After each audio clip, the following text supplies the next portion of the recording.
quels sont les risques? Et vous en parliez tout à l'heure pour l'entreprise, lorsque la restructuration est pilotée uniquement justement sous l'angle financier ou juridique, c'est ça, c'est des pertes de salariés ou des salariés qu'on va mettre plus de temps à reclasser derrière. C'est l'aspect humain qu'on paye derrière? Pas que.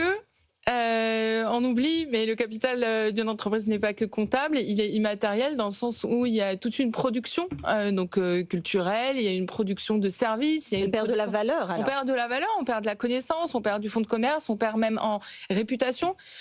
Combien d'entreprises vont arriver à recruter après une restructuration, un redressement judiciaire? Ouais, il y a un risque réputationnel assez fort et ça, il ne faut pas le négliger.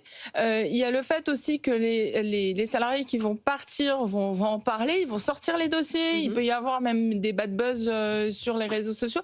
Donc le capital immatériel, que ce soit en termes marketing, en termes de formation, en termes de culture ou de process qui risquent de partir parce que les personnes sont parties et qu'on n'a plus les sachants, en fait, il faut pas le sous-estimer et il faut le garder en tête quand on restructure pour arriver à préserver et pérenniser. L'objectif d'une restructuration, c'est d'arriver à pérenniser le modèle et à garder la viabilité d'un modèle économique. Donc, il faut arriver à pérenniser tout ça.